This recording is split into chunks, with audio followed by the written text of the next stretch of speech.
Hello दोस्तों, मैं महेश हमारे इस ग्रो प्लस यूट्यूब चैनल में मैं आपका स्वागत करता हूं। ज़रूर आप शेयर मार्केट में कुछ जानने के लिए, कुछ पढ़ने के लिए हमारे चैनल्स देख रहे हैं, उसको सब्सक्राइब कर रहे हैं। हमने कैंडलस्टिक पैटर्न्स जो है टेक्निकल एनालिसिस का जो पार्ट है, कैंडलस्टिक पैटर्न्स, इंडिकेटर्स, उसके ऊपर हम कुछ वीडियोस, इम्पोर्टेंट वीडियोस बना रहे हैं। हमारा जो एक्सपीरियंस है कई सालों का, वो हम आपके साथ शेयर कर रहे हैं। देखिए, कैंडलस्टिक पैटर्न जो है या इंडिकेटर्स है, जो भी हम वीडियोस बना रहे हैं, हमारी कोशिश ये है कि ये बहुत सीधे-साधे वीडियोस हो और बहुत सिंपल तरीके से आप उसे समझ जाएँ। के साथ-साथ एडवांस वीडियोस भी हम देख रहे हैं, ताकि बिगिनर्स को भी इसके बारे में बेसिक में समझ जाए और जो ऑलरेडी मार्केट में ट्रेड कर रहे हैं, वो एडवांस वीडियो देख के अपनी एक्यूरेसी और बढ़ाएँ। कई सारे इंडिकेटर्स है, पैटर्न्स है, कैंडलस्टिक पैटर्न्स हैं, जो आपको मार्केट का बिहेवियर बता देते हैं, मार्केट का ट्रेंड बता देते हैं, मार्केट का सेंटिमेंट्स बता देते हैं। तो ये सब सीखने के बाद, एक कॉन्फिडेंस बिल्ड होने के बाद आपको मार्केट में ट्रेड करना है। जनरली दोस्तों ये होता है कि हम यहाँ पे ट्रेनिंग वगैरह देते थे, तो क्या होता है कि हम एक्सप्लेन करते थे कैंडलस्टिक पैटर्न, चार्ट बता देते थे कि ये चार्ट पे ऐसे-ऐसे दिखता है। अब चार्ट स्टडी करो, ये स्टूडेंट को बता देते थे। तो जब स्टूडेंट जो रहते थे वो देख लेते थे चार्ट पे दिख रहा है तो वो तुरंत ट्रेड लगा देते थे उसमें। दोस्तों ऐसा मत कीजिए, क्योंकि ये इसमें लॉस होने की संभावना ज़्यादा है। क्योंकि जब तक आप सीखोगे नहीं, क्योंकि सीखने में तो आपको मेहनत करनी पड़ेगी, बिना मेहनत के मार्केट में पैसा नहीं मिलेगा। देखिए, सबसे बड़ी इम्पोर्टेंट चीज़ इसमें रहती है कि जो एफआईआईस रहते हैं, जो बड़े इंस्टीट्यूशनल इन्वेस्टर रहते हैं, ये इम्पोर्टेंट रोल इसमें प्ले करते हैं। तो ये इनका जो मोमेंट है, वो हमें समझना पड़ता है कि ये क्या करने जा रहे हैं, मार्केट ट्रेंड क्या रहेगा, कौन सा शेयर कब बढ़ेगा। तो ये सब देखने के लिए ये जो एनालिसिस है, टेक्निकल एनालिसिस है, इसे समझना बहुत ज़रूरी है। तो दोस्तों, आज का जो हमारा टॉपिक है, वो एक हम इंडिकेटर आज बताने जा रहे हैं आपको, जिसका नाम है आरएसआई इंडिकेटर, जो टेक्निकल एनालिसिस बहुत ज़्यादा यूज़ करते हैं और बहुत ज़्यादा ट्रस्ट करते हैं इसके ऊपर। तो पहले समझ लेते हैं कि ये आरएसआई इंडिकेटर कैसे होता है। इसका एक डेमो मैं आपको दिखा देता हूँ।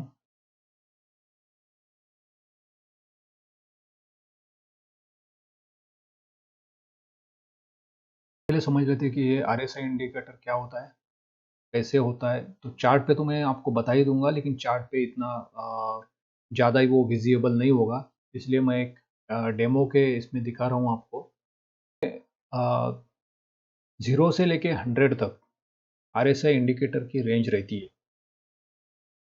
वो 0 से नीचे नहीं जाता है और 100 के ऊपर नहीं आता है। वो क्यों नहीं आता है? उसका एक फ़ॉर्मूला है, वो टेक्निकल उसका कैलकुलेशन, मैथमेटिकल कैलकुलेशन है, और उस कैलकुलेशन का एक रेंज फिक्स किया हुआ है उस कैलकुलेशन के बेस पे, और वो 0 से 100 तक मूव हो सकता है। तो कैलकुलेशन भी हम लास्ट में देखेंगे, क्योंकि मैथमेटिकल इसमें हमें ज़्यादा ज़्यादा नहीं है, क्योंकि ये आरएसआई इंडिकेटर आजकल हर चार्ट पे रेडी मिलता है। खाली इसे समझना ज़रूरी है। और देखेंगे हम 0 पे एक लाइन है, 100 पे लास्ट वाला लाइन है, और ये 0-100 हमें देखना भी नहीं है। हमें जो आरएसआई इंडिकेटर लगाना है वो 30 और 70 ये पैरामीटर्स पे लगाना है। वो कैसे लगाना है हम बात करेंगे इसकी। तो 0, 30 और 70, दोस्तों क्या होता है, कोई भी आप चार्ट लेते हो, और आजकल जहाँ पर भी आपका डीमैट अकाउंट खुला हुआ है, वो ब्रोकर जो है वो आपको चार्ट अवेलेबल कर देते हैं। कोई भी आप वेबसाइट पे जाओगे, सर्च करोगे तो चार्ट्स उसमें मिल जाते हैं। तो कोई स्टॉक का अगर चार्ट देखना है, निफ्टी का चार्ट देखना है, तो आप चार्ट देख सकते हो। और चार्ट में आरएसआई इंडिकेटर लगाने का ऑप्शन रहता है।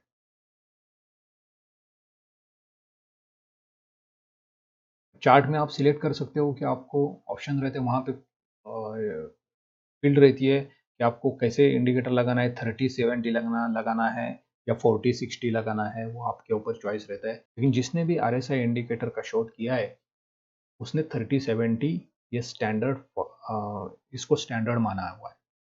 तो जिसने भी ये इंडिकेटर ढूंढा दोस्तों, वो तो बहुत सालों का स्टडी किया है, सालों के स्टडी के बाद उसने ये जनरल फिगर निकाला है कि 30-70 उसके हिसाब से उसने निकाला है।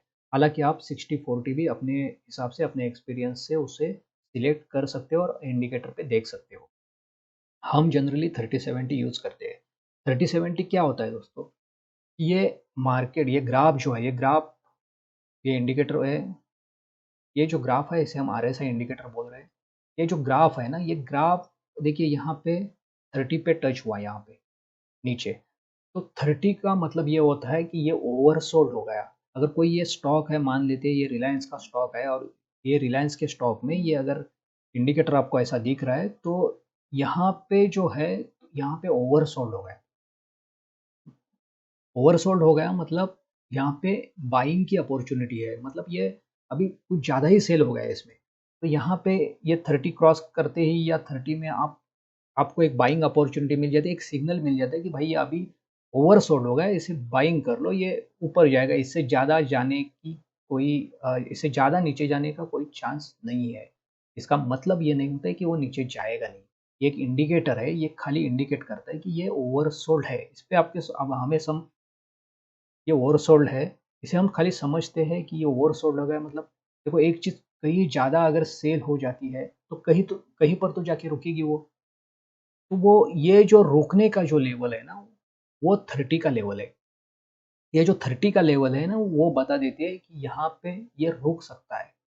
हो सकता है ये नीचे थोड़ा लाइन जाएगा, फिर ऊपर मुड़ेगा, लेकिन यहाँ पे कुछ प्रेशर, जो सेलिंग प्रेशर है, वो कम हो सकता है। सेलर्स अभी सेल करके निकल जा सकते हैं क्योंकि इन्होंने ओवरसोल्ड ऑलरेडी हो चुका है शेयर। तो यहाँ पे एक इंडिकेशन मिल जाता है। सेम इंडिकेशन यहाँ पे सेलिंग का मिलता है हमें कि ये ओवरबाउट हो गया, 70 के ऊपर गया या 70 को टच कर रहा है, इसका मतलब ये हो रहा है कि ये ओवरबाउट ओवरबाउट हो गया। इसका मतलब ये है कि इसमें बहुत बाइंग हो गई है, रेट भी बढ़ा हुआ है। तो यहाँ पे तो यहाँ से ये नीचे जा सकता है, क्योंकि जैसे ओवरसोल्ड का नीचे पैरामीटर था, वैसे ही ओवरबाउट का ऊपर का पैरामीटर 70 का है। तो 70 में ये समझा जा सकता है कि ये अभी ये बहुत ओवरबाउट होगा। तो ओवरबाउट होने के बाद क्या होगा, और उसमें बाइंग होने की संभावना कम रहती है या फिर बिल्कुल नहीं रहती है। तो ये दोनों चांसेस रहते हैं। तो जब ये बाइंग होने की संभावना कम हो जाएगी, तो श्योर है कि वो डाउन ट्रेंड में चला जाएगा या नीचे चला जाएगा। तो ये एक चार्ट है, इस पे आप समझ गए होंगे कि ये नीचे का 30 का लेवल जो रहता है वो ओवरसोल्ड का है, और ये यहाँ का सिग्नल मिलता है वो ओवरबाउट का है। सेम यहाँ पर भी ओवरबाउट का सिग्नल मिला। तो ये आरएसआई इंडिकेटर आपको इंडिकेट कर देता है ओवरबाउट और ओवरसोल्ड। तो ये इसलिए 30 और 70 का है, 30 के यहाँ पर आ रहा है तो वो ओवरसोल्ड है, और 70 को टच कर रहा है या 70 के ऊपर जा रहा है तो ओवरआउट हो सकता है। ओके, ये लाइव चार्ट है हिंदाल्को का। अब देखिए ये लाइव चार्ट पे नीचे देखिए, ऊपर तो चार्ट है, कैंडलस्टिक है, और कैंडलस्टिक के नीचे नीचे जो है वो आरएसआई इंडिकेटर है। अब इस आरएसआई इंडिकेटर में, चलिए कैंडल को तो हमें देखना नहीं है, पहले तो इंडिकेटर देख लेते हैं। ये जो इसके नीचे ये रेड वाला जो लाइन दिख रहा है, इसके नीचे आप देखिए, यहाँ पे देखिए ये 30 का, जहाँ पे मेरा कर्सर है वहाँ पे देखिए 30 दिख रहा है, ये जो ग्रीन वाली लाइन है वो, और यहाँ पे 70 दिख रहा है, ये रेड वाली लाइन है। जैसे हमने पहले प्रेजेंटेशन में देखा कि ये 30-70 का सेम वहाँ यहाँ पे बना हुआ है लाइव चार्ट में, 30 और 70 का। तो ये 30 वाला लाइन देखिए, ग्रीन वाला लाइन है, और 70 वाला लाइन है जो रेड वाला लाइन है, और ये जो लाइन है, ये जो ग्राफ है, वो आरएसआई का ग्राफ है। तो चलिए देखते हैं, ये जब पहले वाला सर्कल देखिए, ये यहाँ पे ग्रीन दिख रहा है, यहाँ पे ये ग्राफ नीचे आया तो यहाँ पे जैसे मैंने बोला कि 30 को टच करा या 30 के नीचे आ रहा है तो ओवरसोल्ड का सिग्नल है, तो यहाँ पे ओवरसोल्ड का यहाँ पे सिग्नल मिला। यहाँ पे आपने बाइंग किया मान लेते हैं, तो बाइंग करने के बाद इसे ऊपर जाना था देखिए, तो यहाँ पे ओवरसोल्ड हो गया। ओवरसोल्ड होने के बाद आपने यहाँ पे बाइंग किया, बाइंग करने के बाद भी देखिए यहाँ पे बाइंग किया, मतलब ये लेवल होगा इसका। यहाँ पे जो बाइंग किया इसका मतलब ये है कि ये जो कैंडल दिख रही है ये है 380 380 रुपीज़ के रेट पे मान लेते हैं, ये सिग्नल पे आपने बाइंग किया। एक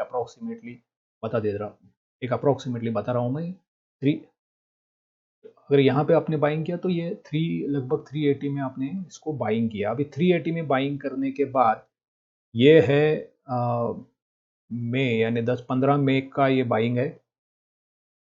उसके बाद में देखिए मार्केट को ऊपर जाना था, जैसे हम कह रहे हैं कि ये ओवरसोल्ड हो गया है, तो अभी बाइंग अपॉर्चुनिटी बनती है, मार्केट ऊपर जाना चाहिए। ये देखिए कम से कम जुलाई तक मार्केट ऊपर गया ही नहीं, उल्टा नीचे गया। तो इस केस में हमें पेशेंस रखने पड़ते हैं कि अगर हमने बाइंग किया है तो वो बढ़ेगा। दोस्तों ये जो चार्ट मैं देख रहा हूँ, अगर आप इंट्राडे पे इसे रेफर कर रहे हो तो ये गलत हो जाएगा, क्योंकि इंट्राडे में तो ये देगा नहीं है, या फिर स्विंग ट्रेडिंग में भी अगर डे ट्रेडिंग कर रहे हो तो स्विंग ट्रेडिंग में भी ये नीचे जा रहा है। तो एक 2-3 महीने का अगर व्यू इसमें अगर है आपका, तो इसमें अच्छा खासा मुनाफा था आपको। तो यहाँ पे होगा, यहाँ पे फिर डाउन आया, तो देखिए यहाँ पे डाउन आने के बाद फिर यहाँ पे भी बाइंग की अपॉर्चुनिटी थी। जिसने पहले वाले सर्कल पे बाइंग नहीं किया वो यहाँ पे भी 30 के नीचे आया, तो ओवरसोल्ड समझ के इसको बाइंग कर सकता था। देखिए यहाँ पे बाइंग हो सकती थी।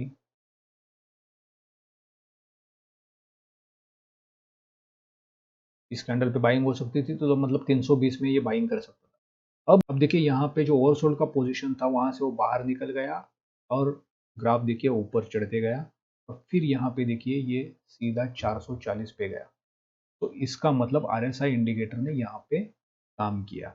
तो यहाँ पे काम किया मतलब ये है 22 जून है, और ये देखिए ये अगस्त में ये टॉप पे गया हुआ है। तो जून जुलाई अगस्त मतलब 2 महीने का इसमें पीरियड बनता था। तो जिन्होंने इस इंडिकेटर पे बाइंग किया था उसे 2 महीने में लगभग 30% का प्रॉफिट यहाँ पे हो गया। अब देखिए ये ग्राफ फिर ये आरएसआई इंडिकेटर ऊपर गया, 70 को टच हुआ, 70 को टच हुआ, इसका मतलब ये ओवरसोल्ड का इसने सिग्नल दे दिया।